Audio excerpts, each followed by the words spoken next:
இந்த படத்தில் வாய்ப்பு எனக்கு கொடுத்ததுக்கு முதல்ல ப்ரொடியூசர் ரமேஷ் சார், உங்களுக்கு நான் ரொம்ப நன்றி தெரிவிச்சுக்கிறேன். அப்புறம் Hotstar Pradeep sir, Jagan sir, Naren sir, எல்லாருக்குமே நான் நன்றி தெரிவிச்சுக்கிறேன். சுரேஷ் சங்கையா வந்து எனக்கு காக்காமட்டிலேருந்து பழக்கம், அசிஸ்டன்ட் டைரக்டர்லேருந்து அவன் பழக்கம் எனக்கு ஒரு. அப்போது இப்போ சொன்ன மாதிரி கடாயன் கருணை படம் வந்து சுரேஷ் சங்கையா முதல்ல எனக்கு தான் கதை சொன்னார் அந்த படத்தை. அப்போ நாம் கொஞ்சம் பயந்தோம், ஏன்னா சரி நம்ம காமெடினா போயிட்டுருக்கோம் அதில் அப்படின்னு, ஆனால் நல்ல கதை அப்படின்னு. அதில் ஒரு கேரக்டர் சொன்னாப்புல, அதாவது பண்ணலாம். நான் அந்த டைமில் கூப்பிடும்போது என்னால் போக முடியாமல் போயிடுச்சு, சில இடங்கள் கமிட்மெண்ட்டில். அது ட்ராப் ஆனதுனால நான் அதில் நடிக்க முடியாதனால ஒரு வேளை சுரேஷ் சங்கையா என்னை வச்சு ஹீரோவை பண்ணணும்னு முடிவு பண்ணது எனக்கு வந்து பெரிய பாக்கியம் நினைக்கிறேன். ரொம்ப லைவான டைரக்டர். நான் மணிகண்டன் சார் அப்பப்போ சொல்லுவார், காக்காமோட டைரக்டர் அப்பப்போ சொல்லுவார், அவன்கிட்ட நிறைய விஷயம் லைவாக நிறைய சொல்லுவான் யோகி பாபு அப்படின்னாப்புல. கடைசியாக நாங்கள் ஷூட்டிங் பண்ணிகிட்டு இருக்கும்போது ஒரு முறை எல்லாம் இந்த ஆர்டிஸ்ட்டுங்க, நிறைய ஆர்டிஸ்ட்டுங்க எல்லாரையும் வந்து உட்கார வச்சு டிராக்டர்லேருந்து தள்ளிட்டு இருக்கான். நான் அப்போ சும்மா ஜென்ரலாக பேசிட்டுருவேன், என்னப்பா பண்ணிகிட்ருக்கான்னு பார்த்தா டிராக்டர்லேருந்து எல்லோரும் கீழே வந்துட்டான். ஏய் என்னடா பண்ணிகிட்ருக்க அப்படி, லைவாக இருந்தால் தான் நான் சூப்பராக இருக்கும் அப்படின்னா, அதுக்காக என்னடா எல்லோரும் கீழே மண்ணு கொட்டுற மாதிரி கொட்டிகிட்டு இருக்கேன் அப்படின்னு. எல்லா விஷயமும் லைவாக பண்ணி ஒரு விஷயமும் இந்த படத்தை பெரிய அளவில் கொண்டு வந்தது சுரேஷ் சங்கையா. ஷார்ட் எடுத்துன்னே இருப்போம், கேமராமேன் வந்து சார் வந்து ஃப்ரேம் செட் பண்ணுற கேப்பில் அண்ணா இன்னொரு கதை இருக்குண்ணே அப்படின்னு, என்னப்பா அப்படின்னு, இதே முடியல போகணும் அப்படின்னு, கேளு அப்படின்னு அந்த 17 நிமிஷத்தில் ஒரு கதை சொல்லியிருக்காப்புல என்கிட்ட. அடுத்த படம் தான் பண்ணுறோம், ரமேஷ் சார் கிட்டே போய் போட்டுருவோம் போயிட்டு அப்படின்னு. நல்ல டைரக்டர் மிஸ் பண்ணிட்டோம். அப்புறம் நெல்சன் சார் சொன்னார், சீக்கிரம் அசிஸ்டன்ட் டைரக்டருக்கு நிறைய வாய்ப்பு கொடுங்கன்னு.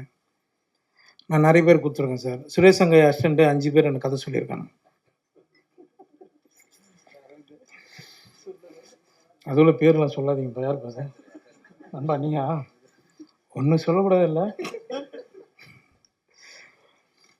எல்லாருக்கும். ஏன்னா நானும் ஒரு அசிஸ்டன்ட் டைரக்டராக தான் வந்தேன் ராம்பாலா சார் கிட்ட, லொல்லு சாப்பாலேருந்து. அதனால் அந்த வழி எனக்கு தெரியும். இன்றைக்கி வர்றதுக்கு முன்னாடி ப்ராமிஸாக சொல்கிறேன், வர்றதுக்கு முன்னாடி 3 பேர்கிட்ட என் கார்டனில் கதை கேட்டுட்டு தான் வரேன். சார் சொன்ன மாதிரி பணம் முக்கியம் கிடையாது. இதே பரணி ஸ்டுடியோவில் ஏவிஎம்லாம் வந்து ஒரு டைலாக் 2 டைலாக் பேசுறதுக்கு ரோட்டில் நின்று இருக்கேன். பணம் முக்கியம் இல்லை சார். கரெக்ட் தான் சார். சொல்லு பாலா. இல்லை, எடுத்த உடனே உங்களை வந்து மனித கடவுள் சாய்ராம் அப்படின்னு சொன்னாங்க. ஆனால் உங்களுடைய பேட், அதை கெட்ட எண்ணங்கள் அப்படின்ற மாதிரி மற்ற தகவல் பரவுது. ஆனால் மேடையில் இப்போ பார்த்தீங்கன்னா டைரக்டர் இல்லாத இடத்த வந்து நீங்கள் நின்று அவங்களுக்கு என்ன செய்ய வேணும் அப்படின்றதுக்கு முன்னாடி நின்று செய்கிறீங்க. பட் இந்த மாதிரியான தகவல் ஏன் உங்கள் சைட்லேருந்து வெளியே வர மாட்டேன்? உங்களை பற்றி தவறான தகவல் மட்டும் முன்னாடி வெளியில் வரட்டும். அப்படியே வரட்டும், தவறாக வரட்டும், தப்பு கிடையாது. எடுத்து பாலா, உனக்கு என்ன கிரிக்கெட் ஃபங்க்ஷன் நான் வரணும் ஊருக்கு, அவ்வளோதான். ஏதோ வந்து ஏதாவது ஒரு செல்லு தூக்கிறோம், நான் ஒன்றும் பண்ணாது பாலா. இல்லைண்ணே, உனக்கு தாம்பரத்துக்கு நான் வரேன். இல்லைண்ணே, அது ஒரு வாரமாக கேட்டது இல்லை, நான் வரேன். அது ஆஃப் பண்ணு. இல்லைண்ணே, வானா நான் சொல்றதுக்கு இன்னும் நீ என்ன கேட்டேன்னு எல்லாத்தையும் உங்களுக்கு முன்னாடியே சொல்லிடுறேன். எலெக்ஷன் டைம்ல கரெக்டா தண்ணி டைம் வருது. ஏன்னா ஏற்கனவே மண்டேலா ஒரு ஓட்டு வந்து என்ன வேலையை செய்யும்ன்றத மண்டேலால சிறப்பா செஞ்சு காமிச்சிங்க. இப்போ அதே எலெக்ஷன் நிஜமா கரண்ட்ல வரப்போகுது. இந்த டைம்ல தண்ணி எடுத்துட்டு வந்திருக்கீங்க. இதுல ட்ரைலர்லயே பாத்தீங்கன்னா மனு எழுதி போடலாமாடான்னு கேட்கும் போது டக்குன்னு ஒரு வார்த்தை சொல்றீங்க, வடம் அடிக்கிறதுக்கா அப்படின்னு. டைரக்டரோட பஞ்சு. நீ டைரக்டர், ஓகே, டைரக்டர் அந்த டீமோட கேளுங்க, டீம் கிட்ட கேளுங்க, அது அவங்க சொல்லுவாங்க. நானா எழுதுனேன். இல்லைண்ணே, கலைவாணருக்கு அப்புறம் அவர் தான் பாட்டுல சிரிப்புல எல்லாத்தையும் மெசேஜ் சொல்லிட்டே வந்தாரு. அதுக்கப்புறம் சின்ன கலைவாணர் விவேக் சார் சொன்னாரு.